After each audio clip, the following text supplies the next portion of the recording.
Di bulan Agustus ini, kita akan belajar untuk lebih mengerti tentang diri kita sendiri.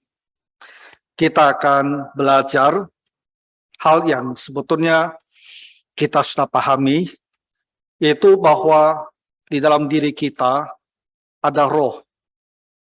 Diri kita manusia itu terdiri dari dua bagian. Selain daging, selain tubuh jasmani yang bisa kita sentuh, kita lihat, kita pegang, kita rasakan, ada dalam diri kita roh kita yang tidak kelihatan.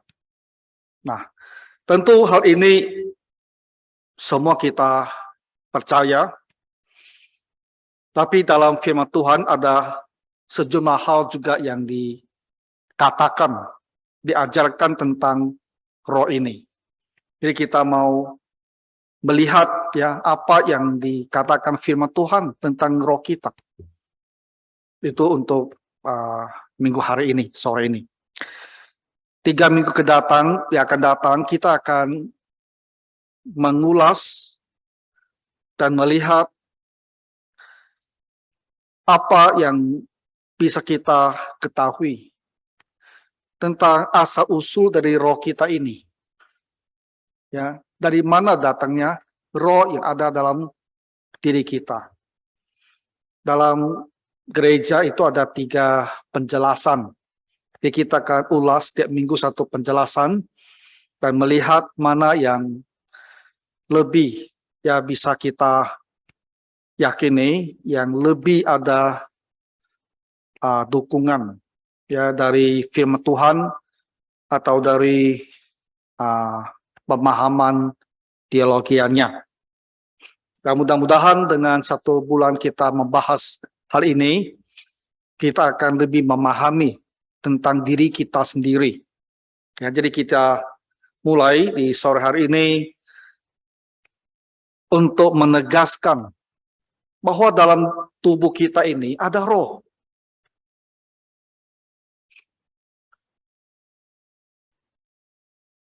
Kalangan yang menolak Tuhan,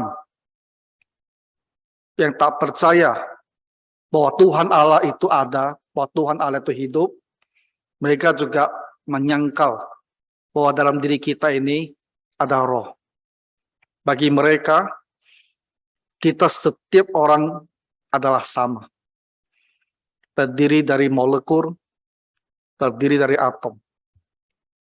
Hanya susunan semua elemen-elemen dasar. Dan bagaimana interaksi molekul atom dalam tubuh kita, itulah kamu. Tapi pertanyaannya adalah, kenapa kita semua sama, terdiri dari molekul, dari atom, ya, terdiri dari elemen yang sama, mineral yang sama, tetapi kenapa sifat kita berbeda? Kenapa sifat kita berbeda?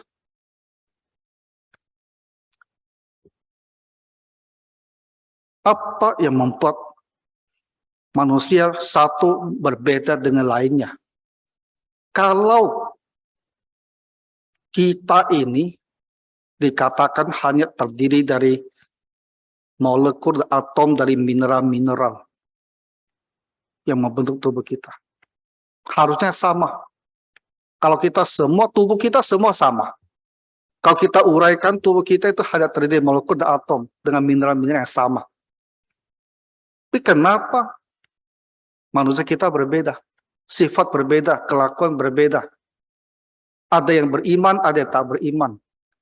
Ada yang takut pada Tuhan, ada yang tak takut pada Tuhan. Kenapa seperti itu? Ini seharusnya sudah menjadi sebab petunjuk kepada kita.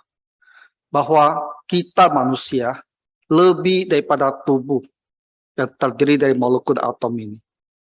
Ada lagi di dalam diri kita. Dan itulah kita sebut sebagai roh ya, atau jiwa kita.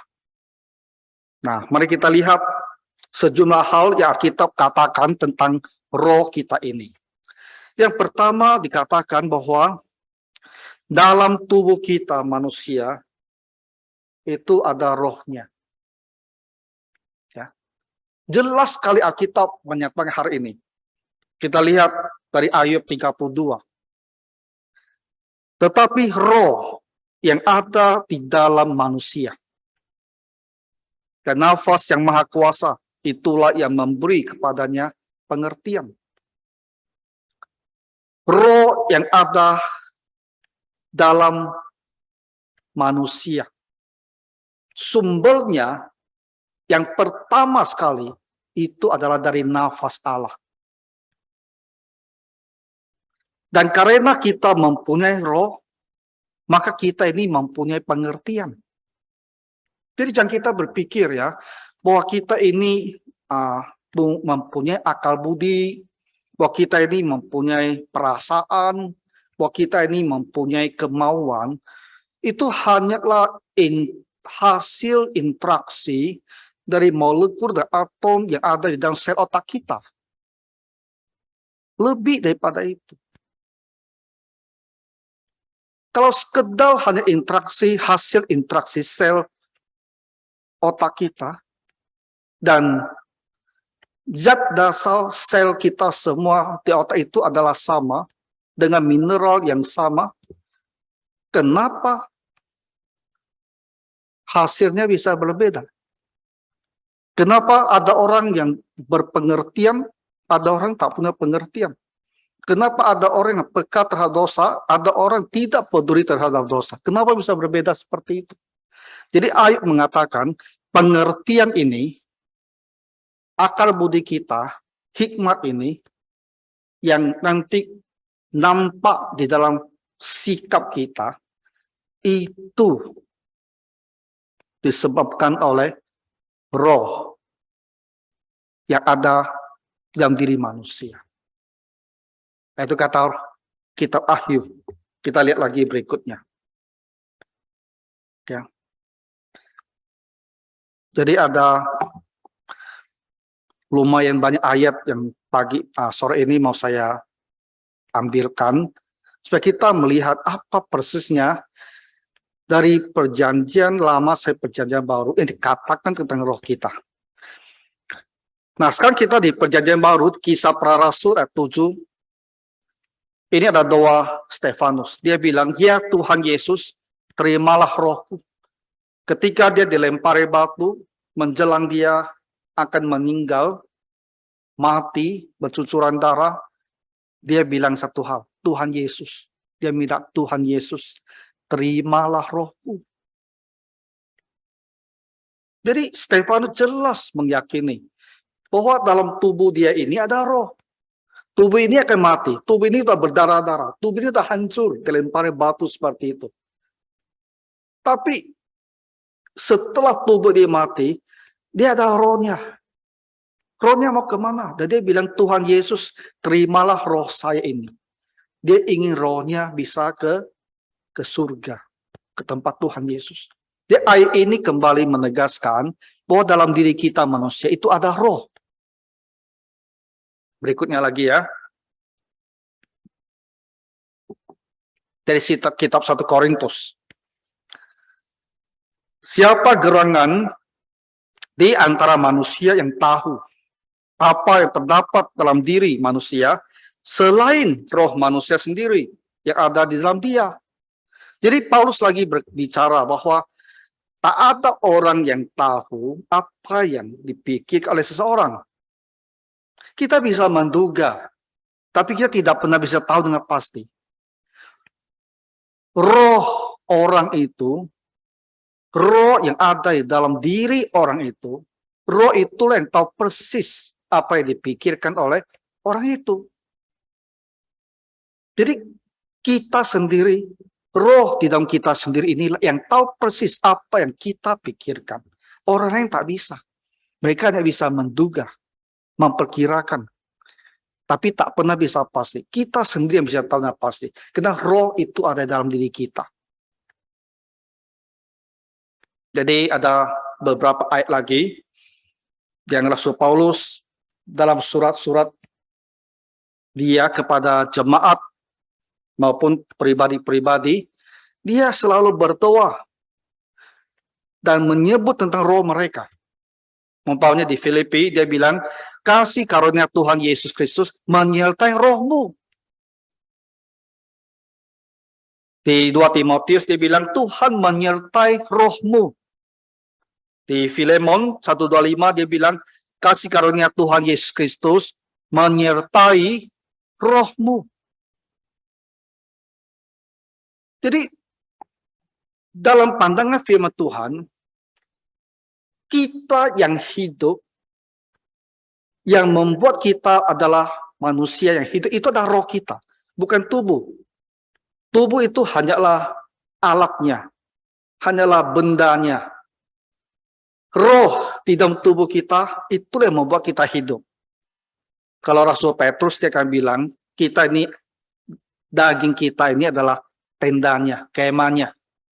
Ya, tenda kemah yang pada waktunya sampai itu akan dibongkar. Kita yang hidup ini, dan salah satu tanda kehidupan adalah kesadaran. Kita ngerti, kita tahu apa yang terjadi. Itu ada kesadaran kita. Consciousness, kesadaran ini adalah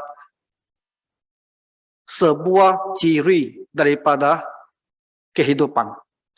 Nah, dalam diri kita ini ada kehidupan. Ada hidup. Dan karena adanya hidup ini, maka ada kesadaran. Nah, yang membuat kita ini hidup adalah roh yang di dalam diri kita ini. Ya. Semua organ tubuh kita berfungsi sebagai alat roh kita menggunakan seluruh sistem dalam tubuh kita. Roh kita menyatu dengan tubuh kita ini. Dan dialah yang membuat semua sistem kita itu beroperasi. Dan kita hidup, dan kita sadar gitu. Benar tak Bapak Ibu berpikir, kenapa kita bisa hidup? Orang bilang, sumber kehidupan ada di darah. Darah benar. Karena darah mengantar nutrisi ke seluruh tubuh kita. Sehingga semua sel tubuh kita itu mendapatkan makanannya. Tak bisa bertumbuh, bisa dipelihara sehatnya. Ada orang bilang, karena ada jantung yang memompa, sehingga darah itu berputar. Ada orang bilang, karena ada otak yang berfungsi, yang mengendalikan segalanya. Pertanyaannya adalah, apa yang men-start semuanya ini agar dia bergerak? Apa yang men-start dia, sehingga seluruh tubuh kita ini, sistemnya itu bergerak, beroperasi, dan memberikan kita tanda kehidupan. Kalau kita lihat dalam kitab suci, yang menggerakkan itu adalah roh, roh. Roh yang di dalam diri kita. Roh itu yang membuat kita ini jadi makhluk hidup. Nah, kita lihat lagi berikutnya. Hal kedua tentang roh kita ini. Jadi pertanyaan adalah roh kita itu berasal dari mana? Jadi kalau kita urut ke belakang, ke orang yang pertama, ke Adam. Dari mana Adam mendapatkan rohnya? Adam diciptakan dari tanah. Jadi dia bermula sebagai sebuah patung. Bentuknya. Tentu seluruhnya adalah tanah liat. Tapi kuasa Allah yang menciptakan itu, ketika dia menghembuskan nafas ke dalam hidung patung boneka ini, seketika itu juga seluruh patung ini berubah. Dalam sekejap mata, semuanya dalam diri kita itu tercipta. Itu ada kuasa Allah yang maha besar sekali. Dengan bijaksana, Tuhan Allah menciptakan sistem seluruh tubuh kita. Bagaimana dia mau berfungsi, semua diciptakan pada saat dia menghembuskan nafasnya ke dalam diri kita. Makanya ketika kita sampai kepada pemahaman ini, kita akan mengagungkan Tuhan. Karena Tuhan menciptakan kita sedemikian ajaibnya. Dan Tuhan mampu melakukannya. Karena alam semesta yang tidak ada ini, karena kehendaknya, karena dengan berkata saja, dia bisa menciptakan. Dari tidak ada menjadi ada. Jadi dari tanah liat sebuah boneka, sebuah patung ini, dengan menghembuskan nafasnya, seluruh manusia ini, seluruh patung ini berubah jadi manusia hidup-hidup dengan sistem tubuh yang lengkap. Lahir, maksudnya jadi manusia, dewasa begitu. Itu memungkinkan karena Allah itu adalah Maha Kuasa. Jadi kita harus memuji Tuhan akan kebesaran dan kuasanya. Nah, jadi roh yang pertama-tama diberikan kepada manusia itu diberikan oleh Tuhan Allah. Ketika Allah membentuk manusia dari tanah, debu tanah, dan menghembuskan nafas hidup ke dalam hidungnya, demikianlah manusia itu menjadi makhluk yang hidup. Jadi kalau kita bertanya, dari mana kita memperoleh roh ini? Dan kita melihat jauh ke belakang kepada manusia pertama, jawabannya adalah jelas. Melalui nafas hembusan Allah inilah roh itu diberikan kepada manusia. Kemudian kalau kita baca kitab suci, ketika menyinggung tentang asal-usul roh ini dalam kita manusia, selalu dikatakan roh itu diciptakan Tuhan bagi kita. Dan inilah kita lihat di Zakaria pasal 12 ayat yang pertama. Firman Tuhan tentang Israel, demikianlah firman Tuhan yang membentang langit, dan yang meletakkan dasar bumi, dan yang menciptakan roh dalam diri manusia. Jadi roh dalam diri kita ini dikatakan diciptakan oleh Tuhan Allah. Ya, karena roh yang diberikan kepada Adam itu diberikan oleh Allah, diciptakan oleh Allah bagi dia. Satu lagi ayat di Maleakhi pasal 2 ayat 15. Bukankah Allah yang esa menjadikan mereka daging dan roh? Jadi manusia dijadikan, ada dagingnya, ada rohnya. Jadi sumber dari mana asal usul roh kita, itu datangnya adalah dari pekerjaan Tuhan Allah, dari ciptaan Tuhan Allah sendiri. Nah, kalau kita akan lihat lagi hal yang sangat menarik bagi kita orang Kristen. Bapak Ibu, kita dalam diri kita ini ada roh. Ya, roh itulah yang membuat kita ini hidup. Roh itu bukan zat, bukan benda. Jadi kita tak bisa pegang dia, tak bisa lihat dia. Tapi kita hidup, itulah buktinya ada roh dalam diri kita. Dan ketika kita percaya, kita menjadi orang Kristen, juga dikatakan bahwa roh Tuhan tinggal di dalam diri kita. Hal yang tak bisa kita alami dengan panca indera kita, karena dia adalah roh, itu ada di dalam diri kita. Roh kita sendiri dan roh Tuhan Yesus. Jadi di Roma pasal 8 ayat yang ke-16, apa yang dikatakan? Roh itu roh Allah, roh kudus itu bersaksi bersama-sama dengan roh kita, bahwa kita adalah anak-anak Allah. Ada sebuah peristiwa di mana kita bisa menyadari keberadaan roh Allah dalam diri kita adalah ketika kita ya yakin dan tahu dengan pasti bahwa kita ini adalah anak-anak Allah. Ketika kita tahu bahwa kita ini bukan lagi musuh Tuhan, kita lagi bukan orang yang akan dihukum, kita ini adalah milik Tuhan, anak Allah, kita mempunyai bagi kita ke surga. Keyakinan demikian itu kita peroleh, itu merupakan kesaksian bersama Roh Kudus dengan roh kita.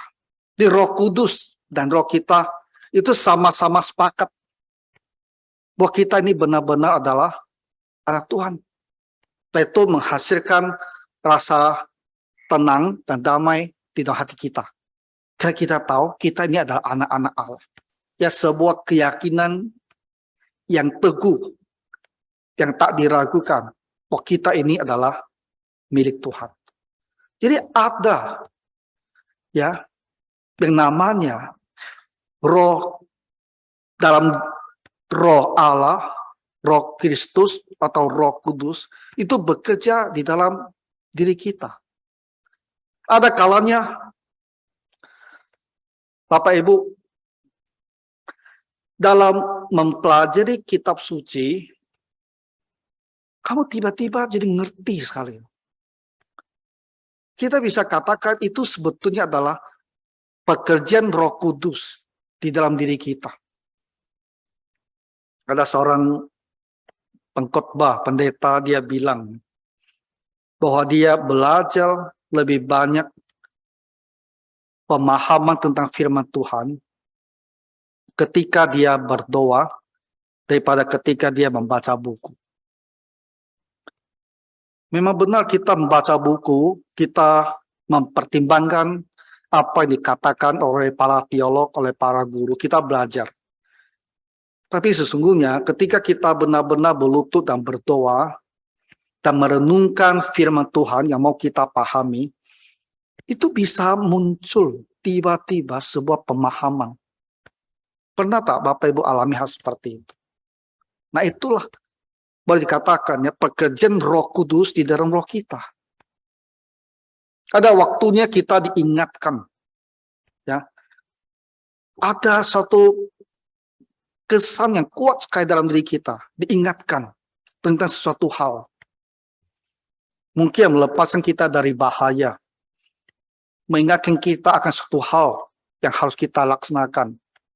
Itu adalah pekerjaan Roh Kudus di dalam diri kita. Kita memang tak bisa membuktikan secara objektif bahwa itu adalah pekerjaan Roh Kudus. Tapi hal-hal seperti ini dialami dan terjadi dalam kehidupan seorang Kristen. Bagaimana kita menjelaskannya? Kecuali kita katakan itulah pekerjaan Roh Kudus di dalam batin kita. Nah, jadi kita hidup ini ada roh di dalam diri kita ini, ada waktunya kalau kita ada seorang Kristen yang berserah, yang mau dipimpin oleh Roh Tuhan, maka Roh Tuhan itu akan selalu bekerja untuk menuntun kita. Ya, baik kita lanjutkan lagi.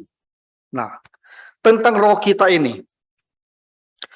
Apabila roh ini keluar dari tubuh kita, meninggalkan tubuh kita, maka kita mati. Nah, ini adalah hal yang kita semua pahami. Tetapi firman Tuhan juga meneguhkan manusia terdiri dari roh dan tubuh.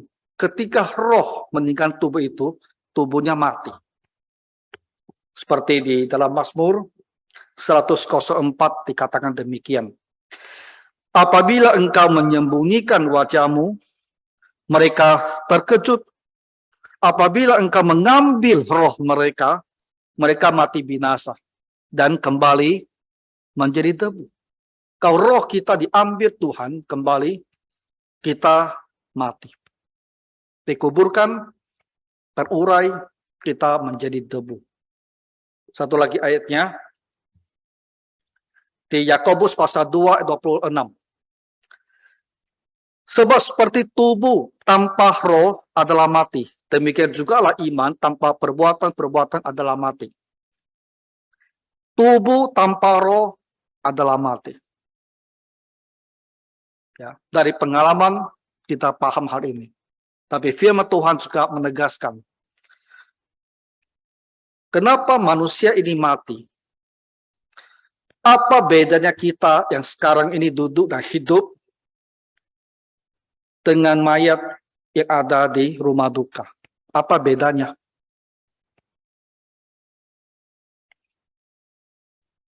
Tadi malam saya baca di Facebook tentang pendeta Mangapul Sagala meninggal dunia. Serangan jantung. Usianya baru 68. Saya hitung berapa umurnya. Baru 68. Rasanya sangat sayang. Dia ini orang yang baik. Dialah mendirikan Perkantas ya. Di Indonesia, dia yang dirikan pertama. Itu perhimpunan antar mahasiswa. Mungkin kita tak semuanya sepaham dengan dia. Ya. Tapi saya rasa almarhum berbuat banyak lah untuk para mahasiswa dan untuk kekristenan di Indonesia. Dan dia pun dah sekolahnya banyak, tapi dia meninggal begitu saja. Itu sayangnya. Ya, kalau dia bisa lebih berumur, mungkin dia bisa berbuat masih banyak ya. Jadi tokoh ini beberapa waktu kita masih lihat di YouTube, ya dia lagi berdebat tentang masalah Trinitas, Tritunggal dengan mereka yang menyangkal, dan dia lagi membela doktrin Tritunggal hidup-hidup. Tapi sekarang kalau kita lihat dia sudah jadi mayat. Jadi apa bedanya yang kita lihat dia dari YouTube yang bicara dengan tegas membela iman Kristen, dan dengan sekarang yang terbaring atau mungkin pun sudah dikuburkan? Apa bedanya? Bedanya satu. Waktu dia direkam di YouTube, dia punya roh dalam tubuhnya. Tapi ketika dia disemayamkan di tubuh itu, tak ada roh lagi. Itu bedanya. Ya. Makanya dikatakan tubuh tanpa roh adalah mati. Suatu waktu nanti kiranya Tuhan tambahkan Bapak Ibu umur yang panjang. Suatu hari lagi tubuh kita pun akan tak ada rohnya. Waktu itulah kita itu mati. Ya. Nah, jadi kalau roh keluar dari tubuh, kita akan mati. Lalu pertanyaannya, roh yang keluar dari tubuh kita ini, orang Kristen, rohnya pergi kemana? Pengkhotbah pasal 12 ayat 7. Debu kembali menjadi tanah seperti semula. Dan roh kembali kepada Allah yang mengaruniakannya. Tubuh kembali ke tanah, roh kembali kepada Allah.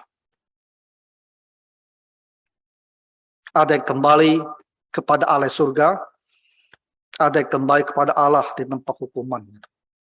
Bagi yang bertobat, dan bagi yang tidak mau bertobat tidak hidupnya. Suatu waktu roh kita pasti akan tinggalkan tubuh kita ini. Pasti akan tinggalkan. Untuk pekerjaan Tuhan yang lebih banyak, kita berdoa supaya Tuhan tambahkan kita umur panjang. Tapi suatu waktu batasnya akan sampai. Ya, dan tubuh kita, roh kita akan keluar dari tubuh kita. Dan roh kita mau kemana? Roh kita akan pergi kepada Allah. Dan ada hal yang sangat ajaib akan terjadi pada roh kita ketika kita ke surga. Ibrani pasal 12 ayat 23. Apa yang terjadi? Dan kepada jemaat anak-anak sulung yang namanya terdaftar di surga, dan kepada Allah yang menghakimi semua orang, dan kepada roh-roh orang-orang benar yang telah menjadi sempurna. Orang benar ini ada orang yang bertobat, yang percaya pada Tuhan Yesus. Ketika kita mati, roh kita ini menjadi sempurna. Apa artinya menjadi sempurna?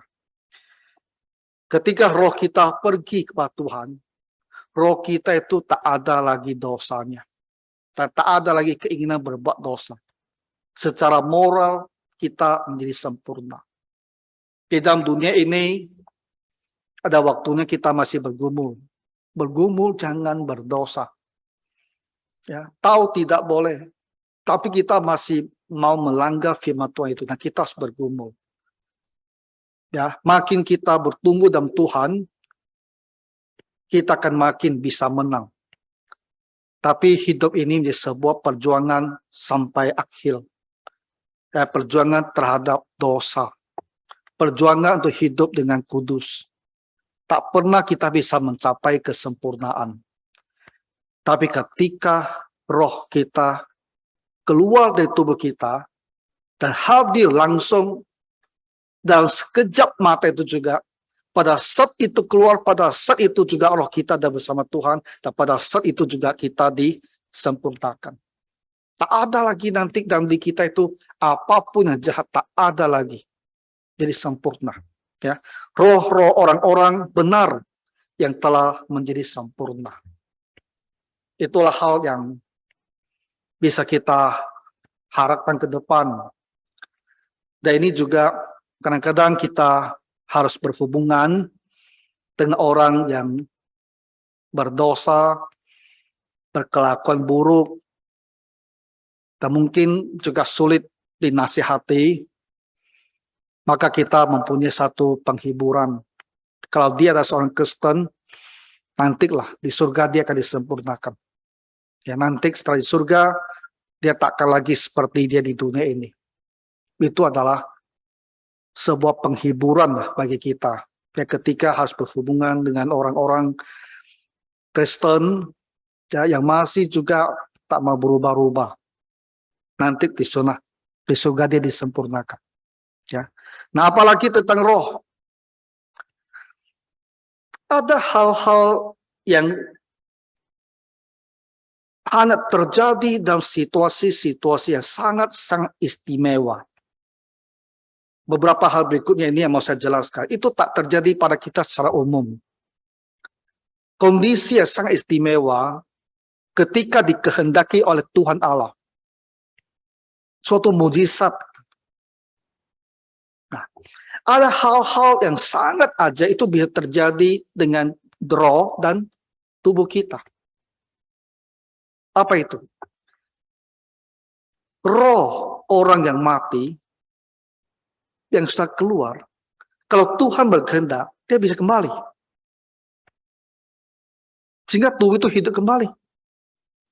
Nah, kita lihat hal ini di dalam kitab suci. Nah, kita bilang itu ada mujizat. Ya. Di Lukas pasal 8, ada satu kisah, maka kembalilah roh anak itu, dan seketika itu juga ia bangkit berdiri. Lalu Yesus menyuruh mereka memberi anak itu makan. Karena Tuhan Allah berkehendak, kuasa Tuhan bekerja, mujizat terjadi. Anak yang sudah mati, yang rohnya sudah keluar, rohnya kembali. Dan anak itu hidup kembali. Hal seperti ini bisa terjadi kalau Tuhan menghendakinya. Kalau sudah sesuai dengan kehendak Tuhan. Tapi kita tak bisa mengatakan kita mau hal seperti terjadi pada kita. Karena yang kita lihat dalam kitab Injil ini, itu adalah pekerjaan Tuhan Yesus. Untuk menunjukkan keilahiannya, membuktikan bahwa dia sungguh-sungguh ada anak Allah yang turun dari surga.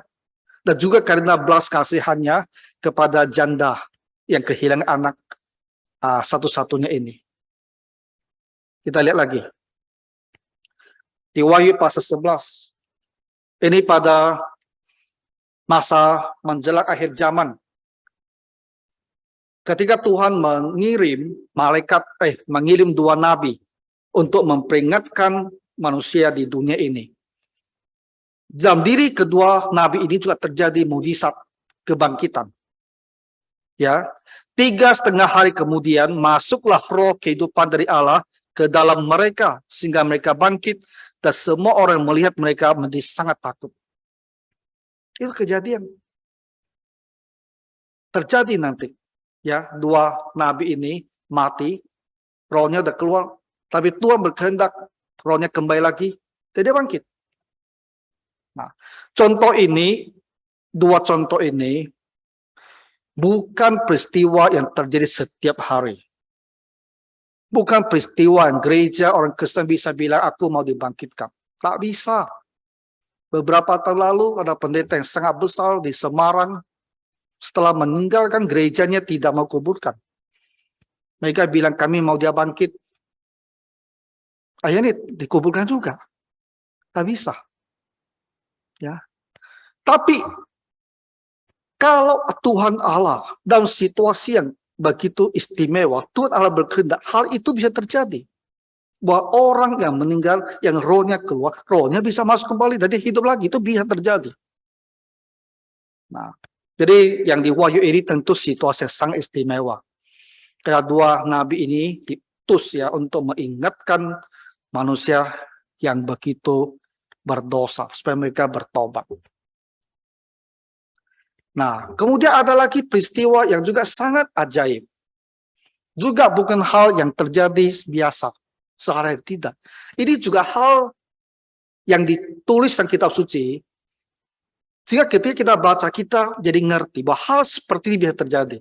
Tapi itu terjadi karena Tuhan menghendakinya. Ada tujuan Tuhan tertentu. Seperti manusia kita ini, roh kita itu bisa keluar dari tubuh kita. Kita tak mati. Roh ini keluar dari tubuh kita untuk melakukan suatu hal, mengalami suatu hal yang Tuhan kehendaki untuk dia alami. Wahyu pasal 17 ayat 3. Ini kata Rasul Yohanes, dalam roh aku dibawanya ke padang gurun. Dalam roh. Tidak tubuhnya di tempat. Bukan dia tubuh dan rohnya dibawa. Bukan. Tubuhnya di tempat. Tapi rohnya ini keluar dari tubuhnya dan dibawa ke padang gurun. Dan di situ dia menyaksikan sebuah penglihatan. Wahyu pasal 21 ayat 10. Lalu di dalam roh, ia membawa aku ke atas sebuah gunung yang besar lagi tinggi. Dan ia menunjukkan kepadaku kota yang kudus itu, Yerusalem, turun dari surga dari Allah. Kembali, Yohanes mengalami suatu peristiwa yang sedemikian ajaib. Di dalam roh, dia dibawa ke atas sebuah gunung tinggi untuk menyaksikan Yerusalem yang turun dari surga. Hal-hal seperti ini bisa terjadi ketika Allah mempunyai maksud dan tujuannya. Kemudian kita juga lihat dalam kitab suci berbicara bahwa bisa juga terjadi bahwa kuasa Tuhan Allah itu begitu mempengaruhi kita. Istilahnya meliputi kita. Lalu kita akan melihat Tuhan. Atau kita akan melihat sesuatu penglihatan. Atau kita akan mendapatkan sebuah nubuat. Hal itu bisa terjadi pada roh di dalam diri seorang manusia. Ya. Umpamanya di Kisah Para Rasul pasal 10 dikatakan, ini Petrus merasa lapar dan ia ingin makan, tapi sementara makanan disediakan tiba-tiba rohnya diliputi kuasa ilahi. Nah, diliputi kuasa ilahi artinya ada roh Tuhan dengan cara yang sangat tak biasa mempengaruhi dia. Dan dalam kasus ini dia melihat suatu pandangan, suatu penglihatan ya tentang binatang-binatang yang haram dan halal. Nah, jadi peristiwa ini dia ceritakan juga ya kepada orang-orang Kristen lainnya. Di Kisah pasal 11 ayat ke-5. Dia bilang, aku sedang berdoa di kota Yope, tiba-tiba rohku liputi kuasa ilahi, dan aku melihat suatu penglihatan. Kisah pasal 22 ayat 17 ada lagi.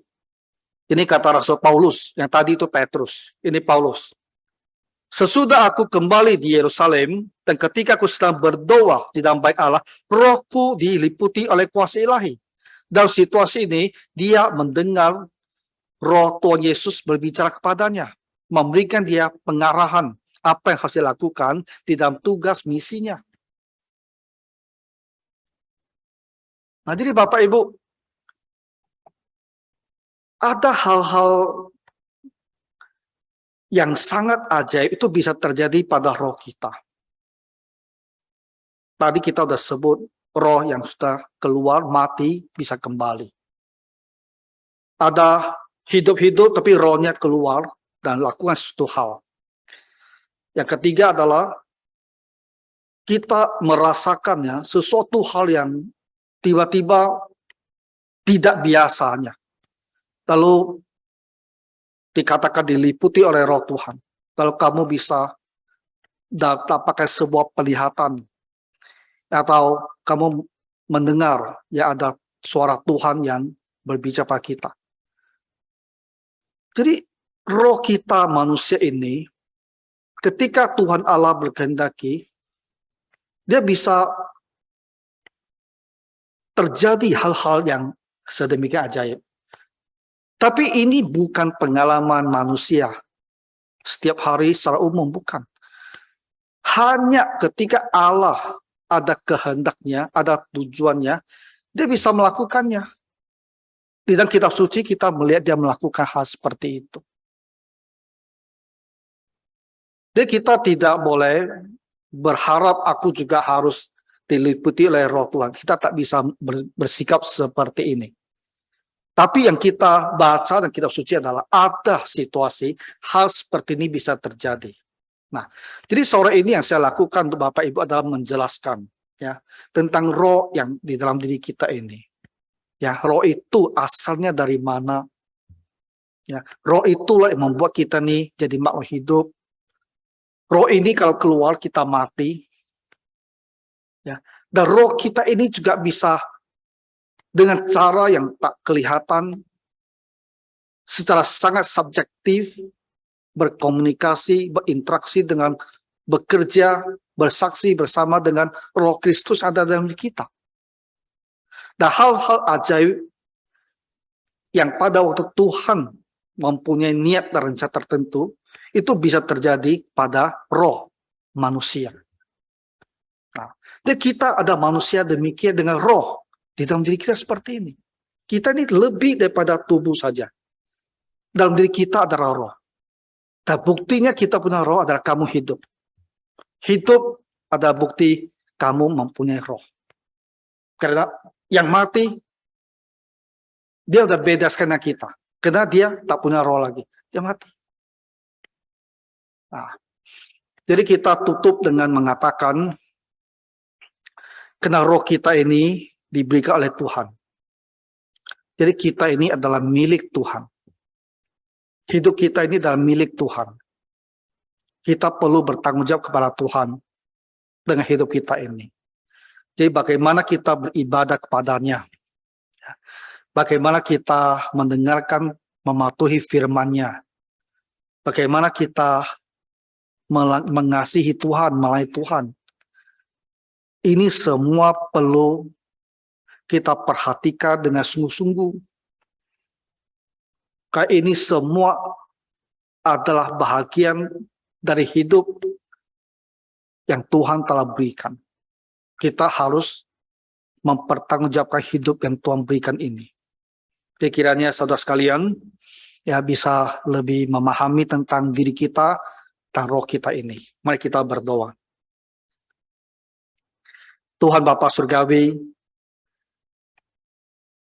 Engkaulah yang telah memberikan kami roh ini, sehingga kami hidup. Maka bantulah kami hidup untuk memuliakan Tuhan. Supaya Tuhan berkenan dengan kami yang telah diberikan hidup ini. Biarlah roh kami Tuhan selalu mau beribadah dan mengasihi-Mu. Dalam nama Tuhan Yesus Kristus kami berdoa. Amin.